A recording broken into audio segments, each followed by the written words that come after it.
Hey y'all, look at this! Pre-patch hit, it looks good, man. I like how these are green and then they light up red, like everything looks so bright and shiny, I love it. So this video is actually not going to be about pre-patch, it's going to be about this research institute. But if you're interested in the things that hit with pre-patch, I'll go over it right after I go over this, because this is pressing. You need to make sure you have not done this yet. Don't mess it up, because well, let's go over it a step at a time, and I'll explain to you the path that we should take, because there's multiple paths you can choose with this event, but depending on what path you choose, you could actually screw yourself out of some pretty good rewards. So without wasting any more time, let's go ahead and break it down. Maria's Research Institute event. So it starts out like every other event, you know, you do the things and it lets you collect a daily reward. But with this one, after you've done all 4 of these things, you get to choose a research. And basically, let me go through how they describe it. Select a research. Select an option you want to research. There are 10 different research themes, and the next research theme will be revealed the day after you complete researching the previous theme. You will get different research results for both instantly given result and the final result depending on the research option you select. Make careful decisions. If your tendency is closer to evil, you can get the reward on your left. If your tendency is closer to good, you can get the reward on the right. If you don't perform a research on the day you've cleared the missions, the research chance will disappear. So we have to get through 10 days of research in what, since this event started today, technically 14 days. So counting today, if you miss 4 days, you're going to miss out on the final prize, which is an SSR promotion card. As we all know, those are hard to get. We only get a certain number of them every week. We need 12 of them in order to promote a unit all the way to their maximum effectiveness. So that is definitely the big one. 2 million gold on the left may seem flashy, but if I'm being honest, with times 10 runs in season 2, if you can complete a run in less than a minute, then you can get 2 million gold in one day very easily, because you can get 100,000 gold in 10 minutes. So the gold, even though it looks like a big number, that is definitely not what we are going for. We want the promotion card. Now this is the scoring mechanism. So basically, whenever you complete all your tasks for the day and you choose a research, if you choose to do an evil research, you will fill up your evil bar to get gold. Or if you do good research, you will fill up your good bar to get the promotion card. It sounds pretty cut and dry, but this is where it gets interesting. Actually, the evil researches give you better instant rewards. So sort of that like evil instant gratification. If you choose an evil reward, you will get generally a better reward than if you chose a good one, but we want our good deeds to outweigh our evil deeds so that we can get that promotion card. So without wasting any more time, let's go ahead and break down a proper path we could choose so that we can get as many, evil rewards as will benefit us and still be able to get that promotion card at the end. So I'm going to put a little makeshift bar on the top so that we can track our decisions. Now the first decision we have, if we choose an evil decision, we will get the experience booster extra larges times 15, where if we choose to go the good route, we will just get experience booster regular larges by 20. Now we can easily get 15 of these a day. The way I'm going to be quoting this is going, like all of my decisions, is going to be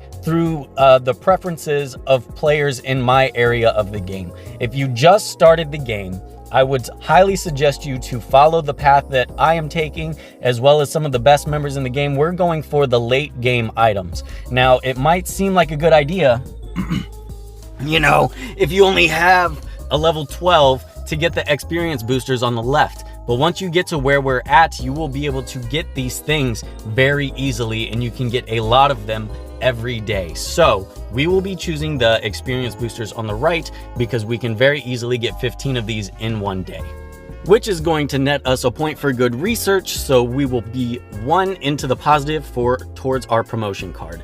The next day, we'll be able to get either core bundle boxes, so a total of 60 cores, 15 of each, or we will be able to get 20 random cores. Now again, once you've promoted your crafting buildings all the way up, you can very easily get, 30, 40, even 50 cores a day. So it's not a huge loss to just take the ones on the right, especially versus the prizes we'll be, debating on later on. So I think in general, it's going to be much better in the long run for us just to take the one on the right and put us 2 towards our good points.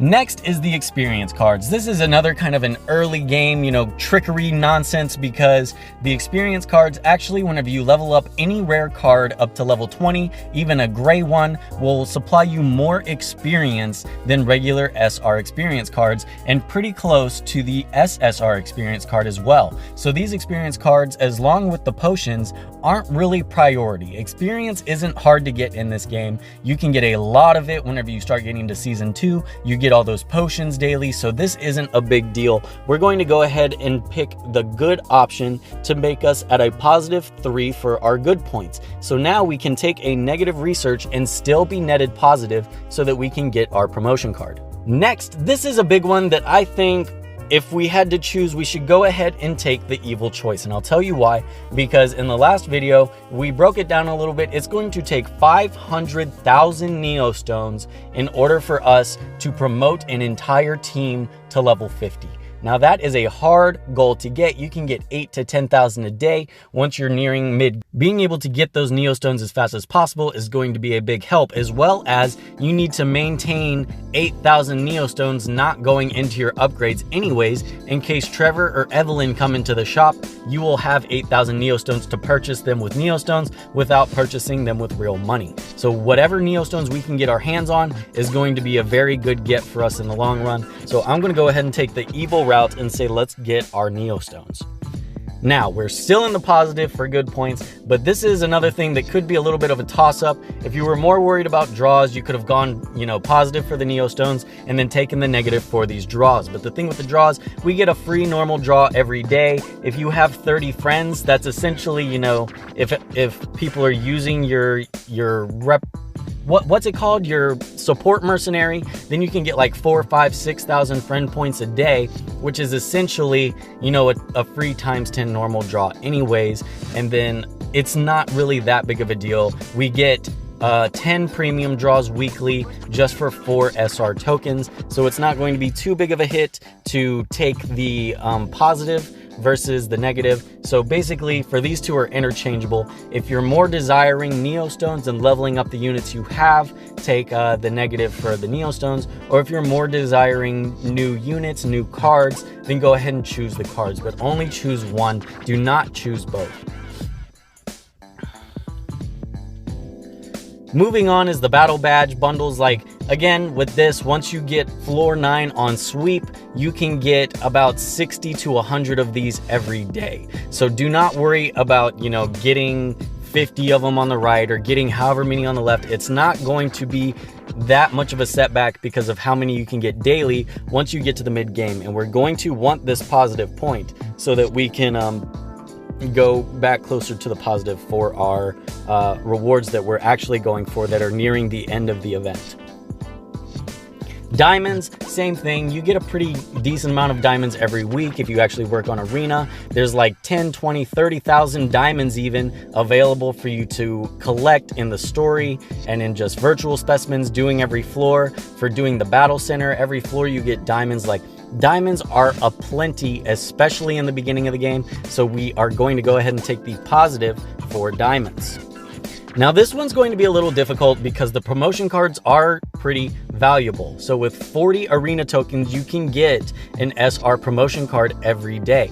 So by taking the one on the left, you would be saving 120 arena tokens, but I do not think in any way this outweighs the rewards that come from the next 2 days. So if you choose to take the positive on this, then you will definitely be getting some good rewards coming up. But if you choose to take the negative, make sure that it is for a unit that you want to use and not someone that you'll just end up promoting and and then putting on the bench in the future, because that will be a total waste of not only these cards, but of the rewards that you could get up to this point. So now we should be sitting at a positive 5 points, which will actually let us take the last 2 negative options in our pool, because these are very nice.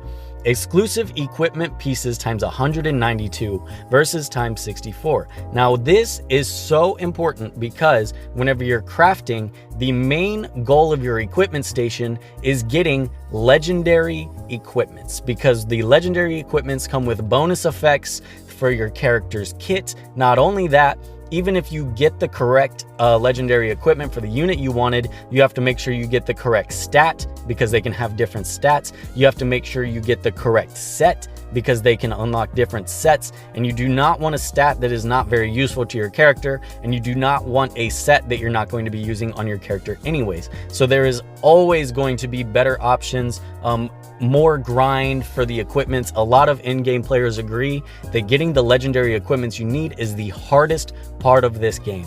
Not the equipment, not getting anyone to level 50, not doing any of that. It's getting your legendary equipment. So having 3 chances at a legendary equipment using these materials is going to be much, much better than only having 1 chance with the 64.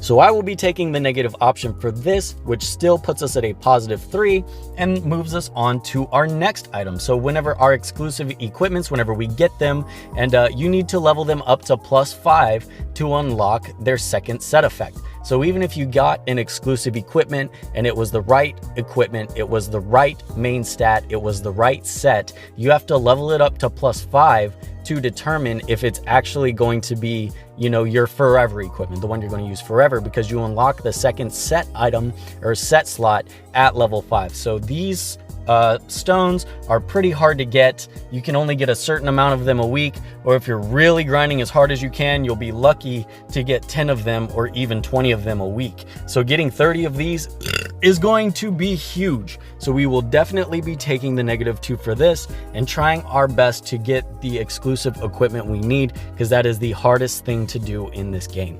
And after all of our research is said and done, we will be netted at +1 for our good points, which will still get us an SSR promotion card. Because if you read, it says your tendency is closer, then you get the reward. It does not say you have to make it all the way to the end of the bar to claim the reward. So that is the path I will be taking. That is a path I would strongly suggest for both players that are just starting and players that are, you know, approaching the mid game or end game. We've all on the global server only been playing for 3 weeks. So even if you're just starting and you feel like you're super duper behind, it's just going to make you more behind to take items that benefit you like right now and very quickly. Like you need those long run items. You need those slow pace items, because those are very limited in what you can get per week. And those are going to be the options you want to take. Now, with all of the seriousness out of the way, we could get into some of this fun stuff. Now, let's take a look at what they released pre-patch. The main patch will be coming out the 14th. So not all of the things in this patch are available yet, but this is what I want. I want the Nadine Christmas icon. That's going to be cool to me. That's what I like. I've been using this portrait for the longest time. I've been wanting to replace it. So I'm definitely going to get that frame with Nadine, because she is my favorite unit.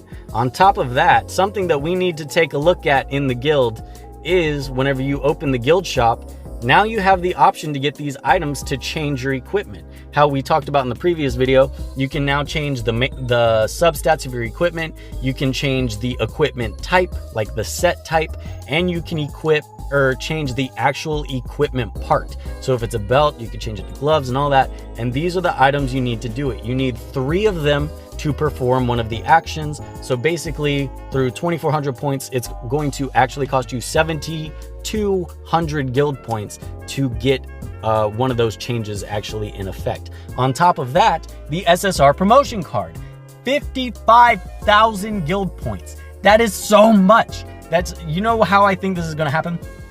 I really doubt any of us have actually even gotten 55,000 guild points since the game came out. Maybe we have, but we have definitely not gotten 110,000, which is what it costs to get 2 of these. So what I'm thinking is these raids actually start in the next 2 days, or 2 days and 14 hours away. We'll get those. I think our main reward for these raids are clearly going to be guild points. Otherwise, this would not be a weekly limit. It would be a monthly limit. So I have a good wager that we'll be getting a hefty number of guild points from that. So we can definitely splurge on the shop a little bit more in the future, getting those SSR promotion cards. But we'll go into that when on the 14th, when the patch comes out, we get the new unit, we get the new stuff. We'll go through all that. Something else to point out, our guild is level 10 and still climbing. So level 10 is not where it stops. I'm not sure where it stops at this point. So we'll figure that out in the future. But that's going to be it for the rest of this video.